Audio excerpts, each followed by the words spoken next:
ആകാശവാണി.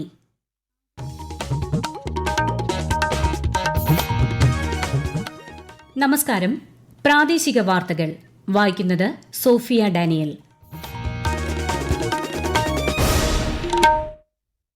പ്രധാന വാർത്തകൾ. കൊൽക്കത്തയിൽ യുവ വനിതാ ഡോക്ടർ കൊല്ലപ്പെട്ട സംഭവത്തിൽ സുപ്രീംകോടതി സ്വമേധയാ കേസെടുത്തു. ഏകദിന സന്ദർശനത്തിനായി കുവൈറ്റിലെത്തിയ കേന്ദ്ര വിദേശകാര്യമന്ത്രി എസ് ജയശങ്കർ കുവൈറ്റ് കിരീടാവകാശിയുമായി കൂടിക്കാഴ്ച നടത്തി. കേരള ഖാദി ഗ്രാമ വ്യവസായ ബോർഡിന്റെ ഓണം ഖാദി മേളയ്ക്ക് മുഖ്യമന്ത്രി പിണറായി വിജയൻ നാളെ തിരുവനന്തപുരത്ത് തുടക്കം കുറിക്കും. സംസ്ഥാനത്തെ നഗരസഭകളിലെ ആരോഗ്യ സംരക്ഷണ കേന്ദ്രങ്ങൾക്കായി 137.16 കോടി രൂപ കൂടി അനുവദിച്ചതായി ധനമന്ത്രി കെ.എൻ. ബാലഗോപാൽ. സംസ്ഥാനത്ത് ഒറ്റപ്പെട്ട ഇടങ്ങളിൽ കനത്ത മഴയ്ക്ക് സാധ്യതയെന്ന് കേന്ദ്ര കാലാവസ്ഥാ വകുപ്പ്. കേരള, ലക്ഷദ്വീപ്, കർണാടക തീരങ്ങളിൽ മത്സ്യബന്ധനത്തിന് വിലക്ക്. വാർത്തകൾ വിശദമായി. കൊൽക്കത്തയിലെ ആർജി കർ മെഡിക്കൽ കോളേജ് ആശുപത്രിയിൽ യുവ വനിതാ ഡോക്ടറെ ബലാത്സംഗം ചെയ്ത് കൊലപ്പെടുത്തിയ സംഭവത്തിൽ സുപ്രീംകോടതി സ്വമേധയാ കേസെടുത്തു. കേസിൽ കേന്ദ്ര സംസ്ഥാന സർക്കാരുകൾ വിശദീകരണം നൽകണം.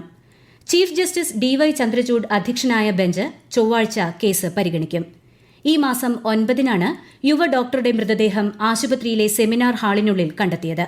സംഭവം രാജ്യവ്യാപകമായി പ്രതിഷേധത്തിന് കാരണമായിട്ടുണ്ട്. കേസിൽ ഉൾപ്പെട്ടവർക്കെതിരെ നടപടിയെടുക്കണമെന്നാവശ്യപ്പെട്ട് രാജ്യത്തുടനീളമുള്ള ഡോക്ടർമാർ സമരം നടത്തി. കേസിൽ CBI അന്വേഷണം പുരോഗമിക്കുകയാണ്. കസ്റ്റഡിയിലുള്ള കുറ്റാരോപിതൻ സഞ്ജയ് റോയുടെ മാനസിക നില CBI ഇന്ന് വിലയിരുത്തി. ഏകദിന സന്ദർശനത്തിനായി കുവൈറ്റിലെത്തിയ കേന്ദ്ര വിദേശകാര്യമന്ത്രി എസ് ജയശങ്കർ കുവൈറ്റ് കിരീടാവകാശിയുമായി കൂടിക്കാഴ്ച നടത്തി. ഇന്ത്യയും കുവൈറ്റും തമ്മിലുള്ള സൌഹൃദം നൂറ്റാണ്ടുകൾ പഴക്കമുള്ളതാണെന്ന് ശ്രീ ജയശങ്കർ സമൂഹമാധ്യമത്തിൽ കുറിച്ചു. ഇരു രാജ്യങ്ങളും തമ്മിലുള്ള പങ്കാളിത്തം ക്രമാനുഗതമായി വികസിക്കുകയാണെന്നും അദ്ദേഹം പറഞ്ഞു. ഇന്ത്യയും കുവൈറ്റും തമ്മിലുള്ള വ്യാപാരം, നിക്ഷേപം, ഊർജ്ജം, സുരക്ഷ ഉൾപ്പെടെ വിവിധ വിഷയങ്ങളിൽ കുവൈറ്റ് നേതൃത്വവുമായി കേന്ദ്രമന്ത്രി ചർച്ച നടത്തി. KSFE ഗാലക്സി ചിട്ടികളുടെ ശാഖാതല ഓണക്കോടി സമ്മാന വിതരണത്തിന്റെ സംസ്ഥാനതല ഉദ്ഘാടനം നാളെ വൈകിട്ട് തിരുവനന്തപുരത്ത് അയ്യങ്കാളി ഹാളിൽ മുഖ്യമന്ത്രി പിണറായി വിജയൻ നിർവഹിക്കും. കേരള ഖാദി ഗ്രാമ വ്യവസായ ബോർഡിന്റെ ഓണം ഖാദി മേളയ്ക്കും മുഖ്യമന്ത്രി തുടക്കം കുറിക്കും. ധനകാര്യമന്ത്രി കെ.എൻ. ബാലഗോപാൽ അധ്യക്ഷത വഹിക്കും.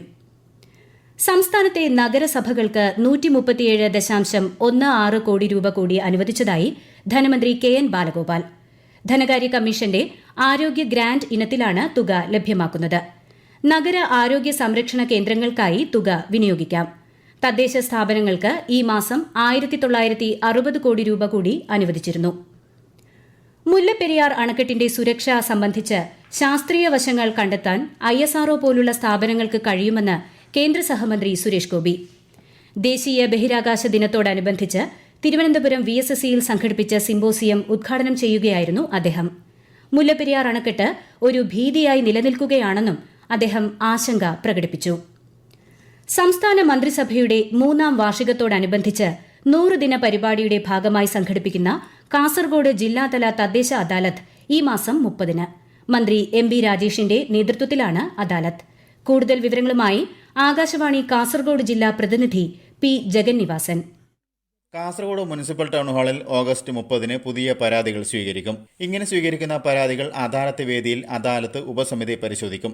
തീർപ്പാകാനാവാത്തവ ജില്ലാ അദാലത്തിൽ പരിഗണിക്കും.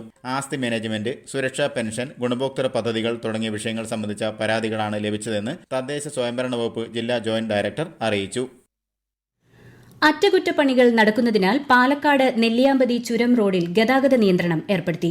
നാളെയും മറ്റന്നാളും രാവിലെ 10 മുതൽ വൈകിട്ട് 4 വരെ അത്യാവശ്യ വാഹനങ്ങൾ ഒഴികെ മറ്റു വാഹനങ്ങൾക്ക് ഇവിടെ നിരോധനമുണ്ടായിരിക്കുമെന്ന് ജില്ലാ കളക്ടർ അറിയിച്ചു.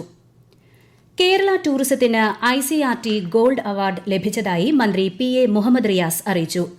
പ്രാദേശിക സമൂഹത്തിന് തൊഴിൽ ലഭ്യമാക്കുന്ന വിഭാഗത്തിൽ ബേപ്പൂർ സമഗ്ര ഉത്തരവാദിത്ത ടൂറിസം പദ്ധതിയുടെ പ്രവർത്തനങ്ങളാണ് പുരസ്കാരത്തിന് അർഹമായത്. ഈ വാർത്തകൾ ആകാശവാണിയിൽ നിന്ന്. വരും ദിവസങ്ങളിൽ സംസ്ഥാനത്ത് ഒറ്റപ്പെട്ട ഇടങ്ങളിൽ കനത്ത മഴയ്ക്ക് സാധ്യതയെന്ന് കേന്ദ്ര കാലാവസ്ഥാ വകുപ്പ്. നാളെ പത്തനംതിട്ട, കോട്ടയം, ഇടുക്കി ജില്ലകളിൽ ഓറഞ്ച് ജാഗ്രത പ്രഖ്യാപിച്ചു. പത്തനംതിട്ട, കോട്ടയം, എറണാകുളം, ഇടുക്കി ജില്ലകളിൽ ഇന്ന് മഞ്ഞ ജാഗ്രതയാണ്.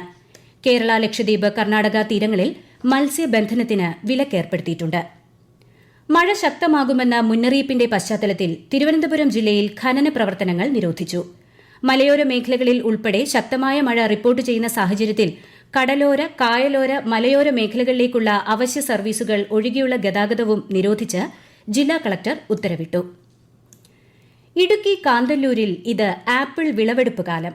മഴയുടെ ശക്തി കുറഞ്ഞതോടെ ആപ്പിൾ തോട്ടങ്ങളിലെ കാഴ്ചകൾ തേടി സഞ്ചാരികളും എത്തിത്തുടങ്ങി. ആകാശവാണി ഇടുക്കി ജില്ലാ പ്രതിനിധി രതീഷ് കൃഷ്ണ തയ്യാറാക്കിയ റിപ്പോർട്ട്.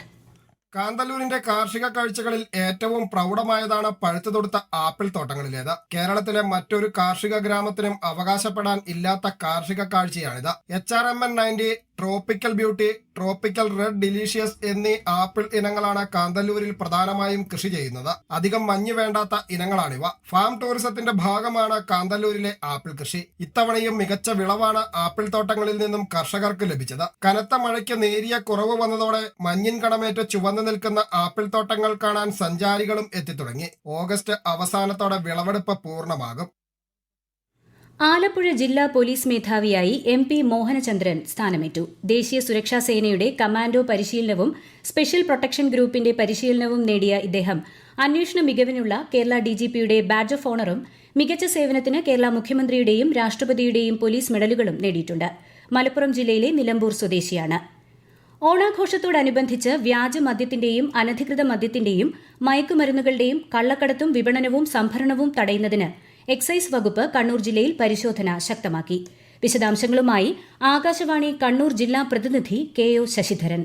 കണ്ണൂർ അസിസ്റ്റന്റ് എക്സൈസ് കമ്മീഷണറുടെ മേൽനോട്ടത്തിൽ ഒരു എക്സൈസ് പ്രിവന്റീവ് ഓഫീസറുടെ നേതൃത്വത്തിലാണ് 24 മണിക്കൂറും പ്രവർത്തിക്കുന്ന ജില്ലാതല കൺട്രോൾ റൂം എക്സൈസ് ഡിവിഷൻ ഓഫീസിൽ പ്രവർത്തനം തുടങ്ങിയിട്ടുള്ളത്. കൺട്രോൾ റൂമിൽ ലഭിക്കുന്ന പരാതികളിൽ ഉടൻ തന്നെ നടപടി സ്വീകരിക്കും. താലൂക്ക് തല സ്ട്രൈക്കിംഗ് ഫോഴ്സ് യൂണിറ്റുകളും പ്രവർത്തനം തുടങ്ങിയിട്ടുണ്ട്. ജില്ലയിലെ അതിർത്തി പ്രദേശങ്ങൾ, കോളനികൾ എന്നിവിടങ്ങളിൽ പ്രത്യേക ശ്രദ്ധ കേന്ദ്രീകരിച്ച് സംയുക്ത പരിശോധനകളും നടത്തിവരികയാണ്. 12 റേഞ്ചുകളിലും ഇന്റലിജൻസ് ടീമിനെ നിയോഗിച്ച് റേഞ്ച് പരിധിയിലെ വ്യാജമദ്യ നിർമ്മാണവും വിതരണവും ശേഖരവും കണ്ടെത്തുന്നതിനുള്ള ശ്രമങ്ങളും പുരോഗമിക്കുകയാണ്. ഇതര സംസ്ഥാന തൊഴിലാളികളുടെ കേന്ദ്രങ്ങളിലും താമസ സ്ഥലങ്ങളിലും നിരീക്ഷണവും പരിശോധനയും വ്യാപകമാക്കിയിട്ടുണ്ട്. ശബരിമലയിൽ ഭസ്മക്കുളം മാറ്റി സ്ഥാപിക്കുന്നതിന്റെ ഭാഗമായി പുതിയ ഭസ്മക്കുളത്തിനായുള്ള തറക്കല്ലിടൽ ചടങ്ങ് നടന്നു. മകരജ്യോതി ശബരി ഗസ്റ്റ് ഹൌസുകൾക്ക് സമീപമാണ് പുതിയ ഭസ്മക്കുളം. നിലവിലെ ഭസ്മക്കുളത്തിൽ മാലിന്യം നിറയുന്ന സാഹചര്യത്തിലാണ് പുതിയത് നിർമ്മിക്കാൻ തീരുമാനമെടുത്തത്. തോപ്പിൽ ഭാസിയുടെ ജന്മശതാബ്ദി ആഘോഷങ്ങളുടെ ഭാഗമായി ഇന്ത്യൻ പീപ്പിൾസ് തിയേറ്റർ അസോസിയേഷൻ സംസ്ഥാനതലത്തിൽ സംഘടിപ്പിക്കുന്ന നാടക ശില്പശാല നാളെ ആലപ്പുഴയിൽ തുടങ്ങും.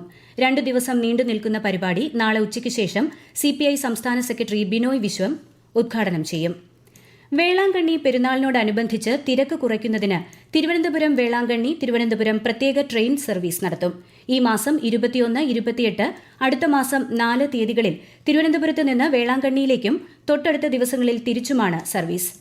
മോട്ടോർ സൈക്കിൾ ഒഴികെയുള്ള ഡ്രൈവിംഗ് സ്കൂൾ വാഹനങ്ങൾക്ക് സംസ്ഥാന ട്രാൻസ്പോർട്ട് അതോറിറ്റി ഏകീകൃത കളർ കോഡ് നടപ്പിലാക്കാൻ തീരുമാനിച്ചു. ആംബർ മഞ്ഞ നിറമാണ് തീരുമാനിച്ചിരിക്കുന്നത്. ഡ്രൈവിംഗ് പരിശീലനം നടത്തുന്ന വാഹനങ്ങൾ തിരക്കേറിയ നിരത്തിൽ വേഗത്തിൽ തിരിച്ചറിയാനും പ്രത്യേക പരിഗണന ലഭിക്കാനും ഈ നിറം സഹായിക്കും. ഈ വർഷം ഒക്ടോബർ 1 തീയതി മുതൽ തീരുമാനം നടപ്പിലാക്കാനാണ് നിർദ്ദേശം. കേരളീയരായ പ്രവാസി വനിതകളുടെ പരാതികളും പ്രശ്നങ്ങളും പരിഹരിക്കുന്നതിന് NRK വനിതാ സെല്ലിൽ ബന്ധപ്പെടാമെന്ന് നോർക്ക റൂട്ട്സ് അറിയിച്ചു. ദുരിതമനുഭവിക്കുന്ന സ്ത്രീകൾക്കോ അവരുടെ പ്രതിനിധികൾക്കോ ഹെൽപ്പ് ലൈനുമായി 24 മണിക്കൂറും ബന്ധപ്പെടാം. ഇന്ത്യയിൽ നിന്നും 1800-42-53-939 എന്ന നമ്പറിലും വിദേശത്തു നിന്നും +91 8802 012345 എന്ന ടോൾ ഫ്രീ നമ്പറിലും വിവരങ്ങൾ അറിയിക്കാം. പ്രധാന വാർത്തകൾ വീണ്ടും. കൊൽക്കത്തയിൽ യുവ വനിതാ ഡോക്ടർ കൊല്ലപ്പെട്ട സംഭവത്തിൽ സുപ്രീം കോടതി സ്വമേധയാ കേസെടുത്തു. ഏകദിന സന്ദർശനത്തിനായി കുവൈറ്റിലെത്തിയ കേന്ദ്ര വിദേശകാര്യമന്ത്രി S ജയശങ്കർ കുവൈറ്റ് കിരീടാവകാശിയുമായി കൂടിക്കാഴ്ച നടത്തി. കേരള ഖാദി ഗ്രാമ വ്യവസായ ബോർഡിന്റെ ഓണം ഖാദി മേളയ്ക്ക് മുഖ്യമന്ത്രി പിണറായി വിജയൻ നാളെ തിരുവനന്തപുരത്ത് തുടക്കം കുറിക്കും. സംസ്ഥാനത്തെ നഗരസഭകളിലെ ആരോഗ്യ സംരക്ഷണ കേന്ദ്രങ്ങൾക്കായി 137.16 കോടി രൂപ കൂടി അനുവദിച്ചതായി ധനമന്ത്രി. സംസ്ഥാനത്ത് ഒറ്റപ്പെട്ട ഇടങ്ങളിൽ കനത്ത മഴയ്ക്ക് സാധ്യതയെന്ന് കേന്ദ്ര കാലാവസ്ഥാ വകുപ്പ്. കേരള, ലക്ഷദ്വീപ്, കർണാടക തീരങ്ങളിൽ മത്സ്യബന്ധനത്തിന് വിലക്ക്. പ്രാദേശിക വാർത്തകൾ കഴിഞ്ഞു. അടുത്ത വാർത്താ പ്രക്ഷേപണം രാത്രി 7:25.